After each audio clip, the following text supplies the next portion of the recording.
बिस्मिल्लाहिर्रहमानिर्रहीम। Welcome to Aspire online classes. Dear aspirants, मैं उम्मीद करता हूँ आप लोग खैर वफ़ियत से हैं और अपनी स्टडीज़ को एंजॉय कर रहे हैं। चैप्टर नंबर 5 हम पढ़ रहे थे। लेक्चर नंबर 44 के अंदर हमने इंस्ट्रक्शन सेट और इंस्ट्रक्शन फॉर्मेट डिस्कस की। आज लेक्चर नंबर 45 जिसके अंदर हम डिस्कस करेंगे fetch, D code and execute cycles. ये कंप्लीट टॉपिक है और ये बोर्ड में भी आ चुका है। ठीक है, ये बेसिकली 3 डिफरेंट पॉइंट्स हैं। एक है फेच, दूसरा डी कोड, तीसरा एग्जीक्यूट। ठीक है, इनको वन बाय वन हमने डिस्कस करने। और वाई वो यूज़ वर्ड साइकिल, बिकॉज ये जो तीनों प्रोसेस हैं ये अगेन एंड अगेन परफॉर्म होते हैं, इसीलिए हम इसके साथ वर्ड साइकिल लगाते हैं। राइट, तो हम जंप करते हैं जी हमारे बुक के पेज के ऊपर। Fetch, D code, executor. Now you know the basic architecture of computer. Chapter 5 आपने पढ़ा। आपको कंप्यूटर आर्किटेक्चर में वो जो वॉन न्यूमन थ्योरी थी जहाँ से हमने स्टार्ट किया था चैप्टर नंबर 5 के data instructions comes in RAM first, then go to the CPU process them, and then the results, that accumulative result, go back to the RAM and RAM send that data, that instruction to the IO unit.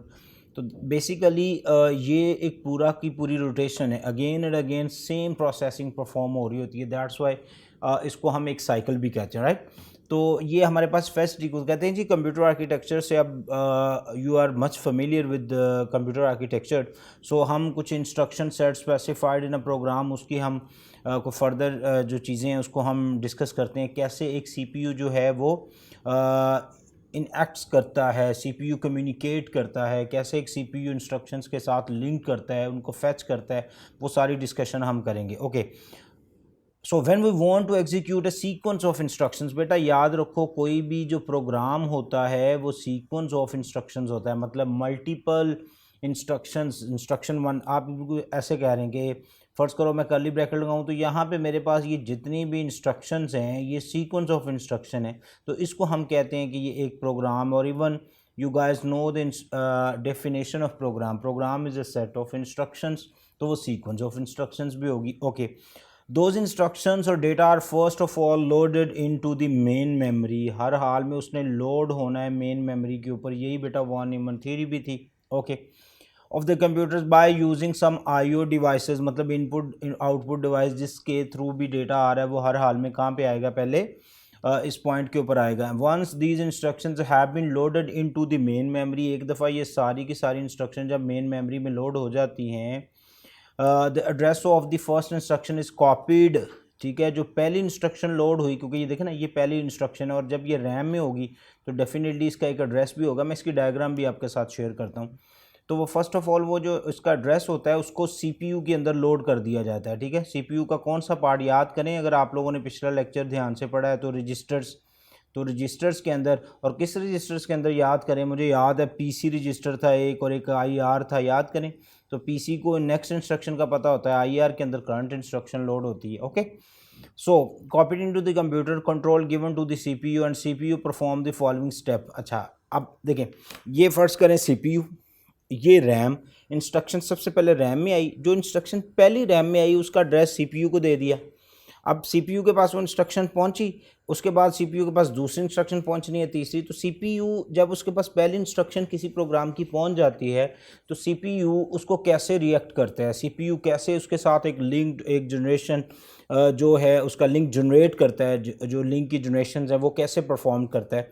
तो यही आपकी book भी कहती है, the CPU perform the following steps. CPU जो है वो ये वाले स्टेप्स परफॉर्म करता है। What was the first step is fetch instruction. The CPU read the value of the PC. What PC? PC mean program counter. PC mean program counter register.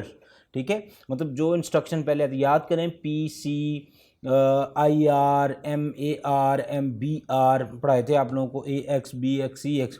Okay, तो क्योंकि PC को ही तो पता होता है कि ये डेटा रैम में कहाँ पड़ा है, तो CPU उसकी PC की जो इंस्ट्रक्शन है या जो भी उसकी वैल्यू होती है उसको रीड करता है, and the instructions pointed by the PC on to the instruction register. ठीक है, और फिर पीसी बताता है कि ये अच्छा ये जो है ना ये फ़लाँ जगह पे पड़ा है, तो सीपीयू वहाँ से फिर वो डेटा लेता रहता है, वो प्रोग्राम लेता रहता है। इस प्रोसेस को बच्चों हम फेच कहते हैं। क्या कहते हैं? फेच कहते हैं। ओके, आपको शायद 50% अभी समझ आई है। ओके, तो 50% क्लियर, अगला 50% अगली स्लाइड में, अभी राइट नाउ। ठीक है, अच्छा, the fetching instructions involve the following steps. सबसे पहला, copy the content of the PC into MAR memory address register, request to the memory read. ये रीड एक आपको पता है मेमोरी को रीड करने के लिए मैंने आपको पूरा टेबल पढ़ाया था ना, IO read, IO right, memory read, memory write, and input and output read, input and output right. उसके बाद आप हार्ड ड्राइव से डेटा ले रहे हैं तो hard drive read, hard drive को डेटा वापस कर रहे हैं तो हार्ड ड्राइव राइट, रैम से रैंडम एक्सेस मेमोरी से डेटा ले रहे हैं तो वो रीड और हम उसको वापस डेटा दे रहे हैं तो वो right. Okay, so copy the data read from the memory into the MBR। ठीक है, अच्छा MAR में एड्रेस है और जो डेटा है वो कहाँ आएगा, MBR में। आप लोगों को ऑलरेडी रजिस्टर्स मैंने पढ़ा दिए। then it in IR incremented PC, so it can point। incremented PC का मतलब होता है बच्चों, ये फर्ज करो ये इंस्ट्रक्शन है 0 0 0 0 1 0। ओके, तो जो अगली होगी वो 0 0 0 1 होगी जैसे कि, तो ये इंक्रीमेंट हो गया ना इसमें 0 0 0 2 0 0 0 3 एंड सो ऑन। ये चलता जाएगा जितनी इंस्ट्रक्शंस रैम के सेल्स के अंदर लोड हैं ये इंस्ट्रक्शंस को 1 by 1 रीड करता जाएगा और every time they increment bye the PC and you know the PC knows the instructions of next instructions, right?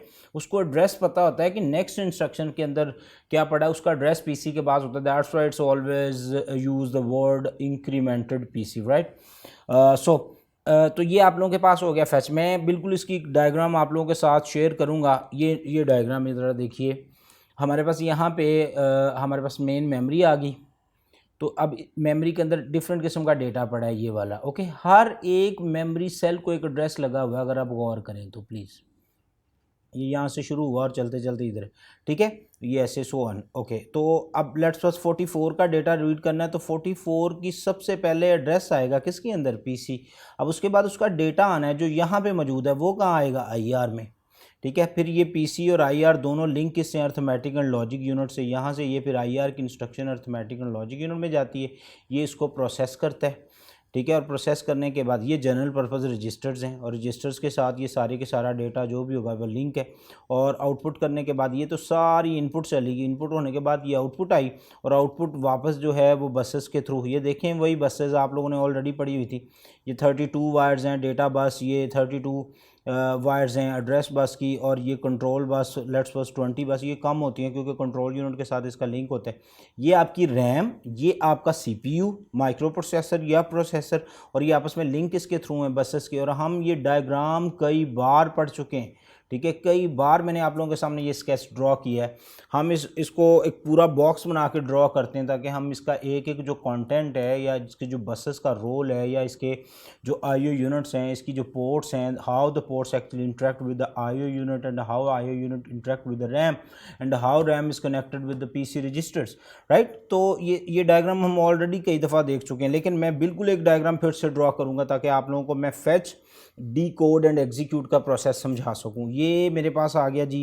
Let's suppose हम थोड़ी बड़ी डायग्राम बनाते हैं जी। ये मेरे पास पूरा आपका सिस्टम यूनिट आ गया जिसको आप वो कहते हैं जनाब, ये हमारे पास CPU है, उसको CPU नहीं कहना, उसको आपने सिस्टम यूनिट कहना है। क्या कहना है, सिस्टम यूनिट। ओके, अच्छा, इस सिस्टम यूनिट के अंदर ये बच्चों हमारे पास आ गया, as you know, CU, this one is called ALU and these boxes called registers। इनको हम कहते हैं जी, ये हमारे पास क्या आ गए, रजिस्टर्स आ गए, राइट? तो यहाँ पे हमारे पास आ गई जी RAM, this one RAM 2 3 4 5 and 6। Okay, यहाँ पे मेरे पास एड्रेस है 0 0 0, ये मेरे पास आ गया 0 0 0 1 0 0 0 2 0 0 0 3 एंड सो ऑन। ओके, ये एड्रेस वेरी करते हैं। और आपको पता है कि यहाँ पे every cell can contain 8 bits of data and do you know what mean the 8 bits, actually it's 1 bytes of data, right? Okay, तो आप लोगों को John von Neumann theory chapter number 5 page number 1 पहला पैराग्राफ हमने पढ़ा था कि data और इंस्ट्रक्शन किसी भी चैनल से आ रही हों वो सबसे पहले आते हैं रैम के अंदर। तो यहाँ पे हमारे पास डेटा और इंस्ट्रक्शन आ गए। इसको बच्चों हम कहते हैं लोडिंग। क्या कहते हैं इसको, हम कहते हैं लोडिंग। समटाइम इसको मेमोरी बफरिंग भी कहते हैं, मेमोरी बफरिंग। ओके, तो ये लोडिंग भी कहलाता है और मेमोरी बफरिंग भी कहलाता है। मैंने जस्ट नोट करवाने के लिए लिखा, मेरे पास स्पेस नहीं है, मैं इसको बिल्कुल रिमूव करूँगा, राइट? आप लोगों ने इसको नोट कर लेना जल्दी से। ओके, तो जब ये डेटा, अब ज़रा समझिए, आपका नेक्स्ट 50% जो है ना उसको मैं कंप्लीट करता हूँ।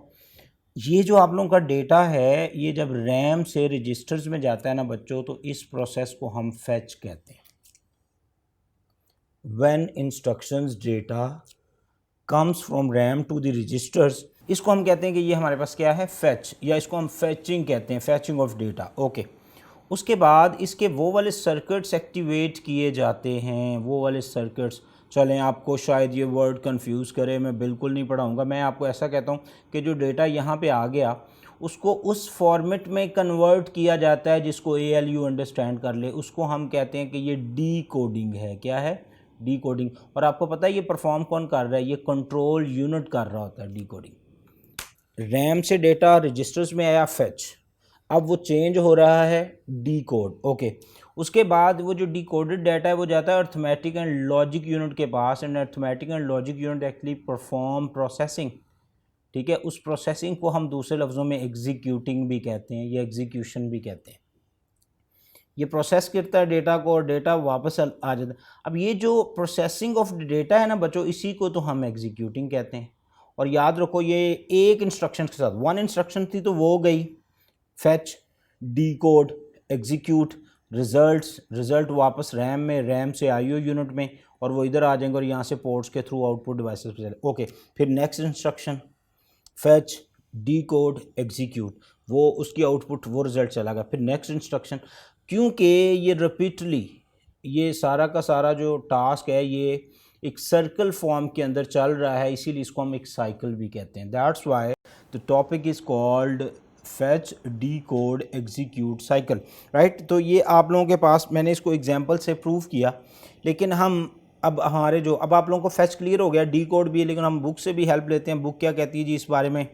तो बुक से पूछते हैं जी। बुक हमारे पास पेज नंबर 84 पे हमारे पास, हमने फैच तो क्लियर कर लिया, अब हम डी कोड देते। कहते हैं once the fetching of instruction is completed, एक बार जब इंस्ट्रक्शंस की जो एग्जीक्यूशन है, उसकी जो लोडिंग है वो कंप्लीट हो जाती है, then CU decode the instructions by analyzing the opcodes. Opcodes क्या होते हैं बेटा? ऑपरेशंस होते हैं। ठीक है, मसलन आप लोगों ने एक 3 दे दिया, एक 5 दे दिया, दरमियान में प्लस दे दिया। प्लस जो है वो आपका ऑपकोड है, 3 एंड 5 आपके ऑपरेंड्स हैं। तो ये डेटा है, डेटा के साथ हम उसका कोई ना कोई इंस्ट्रक्शन भी तो देते हैं ना कि इस डेटा को करना क्या है। मतलब ये सॉन्ग है, सॉन्ग को प्ले करना है तो प्ले बेसिकली इंस्ट्रक्शन है। ये सॉन्ग है, सॉन्ग को कट करना है तो कट बेसिकली एक इंस्ट्रक्शन है। आपने कोई 2 नंबर दिए, उनमें आपने माइनस लगाया तो माइनस बेसिकली इंस्ट्रक्शन है, तो उसको हम कहते हैं ये इसका ऑप कोड है। Op code mean operation code, what kind of operation you want to apply on that particular data. Okay, तो कहते हैं जी जब एक बार काम सारा पूरा हो जाता है तो CPU ये देखता है कि अच्छा डेटा तो आ गया, फैचिंग तो कंप्लीट होगी, तो मैंने इसको करना क्या? वो सबसे पहले ये देखता है कि इसके साथ ऑपरेशन कौन सा है। इसीलिए वो कहते हैं that analyse the opcode of the instruction, it also called read the value of the operands. अब आ गया रीड द वैल्यू से, मैंने बताया था कि ये दोनों क्या हैं? ये ऑपरेंड्स हैं। ठीक है, जैसे लेट्स सपोज बच्चों एक एग्जांपल और देख लो, A + B, A और B जो हैं ये ऑपरेंड्स हैं, और इनको करना क्या है? प्लस। तो ये इसका ऑप कोड है या इसका ऑपरेशन है, ये भी देख लें। और इस पूरे को हम एक्सप्रेशन कहते हैं। जब आप इंशाल्लाह मेरे पास सेकंड ईयर में आएंगे तो सेकंड ईयर में चैप्टर नंबर 9 का लास्ट पेज, आप कंप्यूटर के सेकंड ईयर की बुक है तो उसके ऊपर इसको डिटेल से बताया हुआ है। ठीक है जी। And decoding mean activating that appropriate circuit to execute the instruction. Decode का मतलब होता है कि वो वाला सेटअप बनाना, उसको उस फॉर्मेट पे लेके आना जिस फॉर्मेट को अर्थमेटिक लॉजिक यूनिट समझ ले। यही काम कंट्रोल यूनिट का होता है। ओके, अब ये आप लोगों की इंस्ट्रक्शन फैच होगी, डी कोड भी होगी। अब इंस्ट्रक्शन को करना क्या है? Now we need to execute that instructions after decoding the instructions to the processor, execute the instruction by using the activated circuit. वो जो कन्वर्जन हुई, वो जो सर्किट एक्टिवेट हुए, क्योंकि ये सारा लॉजिकल गेट्स का प्लंदा है, ठीक है, 0 1 1 0 एंड और नॉट, ये सारे गेट्स ऑलरेडी मैंने आपको बताए थे। तो ये वो वाले सर्किट्स एक्टिवेट होते हैं जिस तरह की इंस्ट्रक्शन आप देते हैं। Then the results of the execution are written back to the registers and memory. ये आपको पता ही है जी, डेटा गया, डिकोड हुआ, एग्जीक्यूट हुआ, रिजल्ट्स बने, वो वापस फिर रजिस्टर में, जिसको हम AX भी पढ़ते हैं, याद है, एक्यूमुलेटर रजिस्टर्स, ठीक है, वहाँ पे डेटा गया, उस डेटा से फिर वो डेटा वापस मेमोरी में गया और मेमोरी फिर उसको क्या करती है, वापस आईओ यूनिट की तरफ सेंड बैक करती है और आईओ यूनिट फिर देखता है कि अच्छा ये साउंड है तो वो उसको स्पीकर की तरफ भेज देगा, देखता है ये डिस्प्ले है तो उसको डिस्प्ले स्क्रीन की तरफ भेजता है, वो देखता है कि लेट्स सपोज ये प्रिंटर के लिए कोई कमांड है तो वो उसको प्रिंटर की तरफ भेज देते हैं, राइट। तो आईओ यूनिट जो जिसने डिस्क्रिमिनेशन बिटवीन डेटा, वो आईओ यूनिट देख रहा होता है कि कौन से फॉर्मेट्स का डेटा और उसको मैंने किधर मूव करवाना है, राइट। तो ये आप लोगों के पास तीनों पॉइंट हो गए। देन सीपीयू रिपीटेडली, एग्जैक्टली मेरी वो बात बुक ने भी प्रूव कर दी, CPU repeatedly perform the steps, that's why the steps known as fetch, decode and execute cycle. This is a total story once again. आप लोग इसको रिकॉल कर लें 1 मिनट के अंदर जल्दी से। हमारे पास है fetch, decode and execute cycle. Why we call this cycle? Now it's clear. Because ये इंस्ट्रक्शन 1 बाय 1 एग्जीक्यूट हो रही हैं तो इसको हम साइकिल कहेंगे। फैच में डेटा जो है वो रैम से रजिस्टर्स में पहुंचा और उसके बाद फिर उसके फॉर्मेट्स बने, वो वाले फॉर्मेट्स, वो वाली कन्वर्जन जिनको अर्थमेटिक लॉजिक यूनिट ने प्रोसेस करना है उसको हम डी कोड कहते हैं। फिर अर्थमेटिक लॉजिक यूनिट जो उस डेटा के ऊपर ऑपरेशन अप्लाई करता है और ऑपरेशन अप्लाई करने के बाद रिजल्ट्स गेन करता है, इसको हम एग्जीक्यूटिंग कहते हैं। और फिर ये वर्क पूरा का पूरा परफॉर्म होता है। वंस अगेन ये एड्रेस बस, ये आपके पास कंट्रोल बस, ये डेटा बस, ये इंस्ट्रक्शन पॉइंटर्स होते हैं, जनरल पर्पस रजिस्टर AX जिसको हम एक्यूमुलेटर रजिस्टर कहते हैं। एक डी कोड यूनिट है, एक एग्जीक्यूट यूनिट और एक फैच यूनिट भी होता है जिसके ज़रिए से हम इसको, ये आपकी बुक का ही फिगर 5.11 जहाँ से मैंने ये डायग्राम ली, ये पूरा एक प्रोसेस है, ये उसकी एक ग्राफिकल रिप्रेजेंटेशंस है पूरे की पूरी, how the CPU actually perform the instructions and how actually CPU execute the all stuff. Hope so आप लोगों को fetch, decode, execute cycle का टॉपिक क्लियर हुआ होगा। Still is there any confusion you can discuss with me. अपना बहुत सारा ख्याल रखिए। अल्लाह हाफिज़।